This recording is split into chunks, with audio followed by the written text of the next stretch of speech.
అయితే విష్ణుప్రియ విషయానికొస్తే హ్మ్. ఇన్‌స్టాగ్రామ్‌లో నా ఛానల్‌ని సబ్స్క్రిప్షన్ చేసుకోండి. అవును. రూ. 399 పెట్టి సబ్స్క్రిప్షన్ చేసుకుంటే హ్మ్. సెమీ న్యూడ్ వీడియోస్ కానీ, వీడియోస్. లేదంటే సెమీ న్యూడ్ పిక్స్ కానీ అప్‌లోడ్ హ్మ్. చేస్తూ ఉంటాను ఎంటర్‌టైన్‌మెంట్ కోసం. అవును. ఇట్లా జనాల మధ్యలోకి రావడం ఎంతవరకు కరెక్ట్? ఇప్పుడు ఆమె సెలబ్రిటీ. ఒక యాంకర్. మంచి ఆహ్, పేరున్న ఇన్‌ఫ్లుయెన్సర్. ఆ! మంచి పేరున్నామె. వీళ్ళకి ఏం పొయ్యే కాలము. చూడండి ఈ సంవత్సరము మనకి ఎన్నో ఆడపిల్లల మీద అఘాయిత్యాలు జరుగుతున్నాయి. ఆడపిల్లల్ని చంపడం జరుగుతుంది. ఏంటంటే వీళ్ళు ఫోన్‌లు చూసుకొని, ఇన్‌స్టాగ్రామ్‌లు చూసుకొని, ఫేస్‌బుక్‌లు చూసుకొని లవ్వులని జెప్పేసి దాంట్లోనే లవ్ చేసుకోవడం ఇట్లా చేస్తున్నారు. మరీ ఈమె 399 అని చెప్పేసి ఒక ప్యాకేజ్ పెట్టింది. ఆ ప్యాకేజ్ ఎవరైతే పెడతారో ఆమె పెట్టే వీడియోస్ ఆ డబ్బులు కట్టిన వాళ్ళకి మాత్రమే కనిపిస్తాయి అని చెప్తున్నారు. మిగతా వాళ్ళకి కనిపించదని చెప్పేసి కూడా నేను దీని గురించి మొన్న కూడా మాట్లాడాను.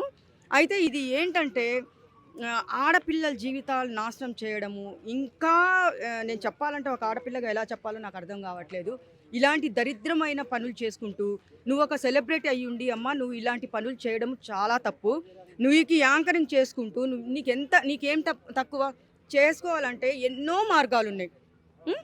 100 మార్గాలున్నాయి. ఇలా నీచంగా బరి తెగించి, ఇలా నీచంగా మీరు ప్యాకేజ్ అని చెప్పేసి, ఇంకా ఇంకేముంది ప్యాకేజ్ అనంగానే డబ్బులు అప్పులు చేసైనా కట్టేసి వీళ్ళు వీడియోల కోసమన్నా కట్ చేస్తారు. అలాగా చేయగూడదు. ఎందుకంటే అందరి జీవితాలు నాశనం అయితాయి. ఇలా చేసే వాళ్ళకి ఏం జెప్పాలో నాకు అర్థం గావట్ల. నువ్వొక సెలబ్రిటీ అయ్యుండి ఇలా చేస్తే నీకెంత చెడ్డ పేరొస్తది. ఆల్రెడీ కేస్ కూడా అయిందని చెప్తున్నారు. హ్మ్. ఇలా చేస్తే కేస్ కాదు తీసుకొని పోయి జైల్‌లో ఏయాల్సిందే.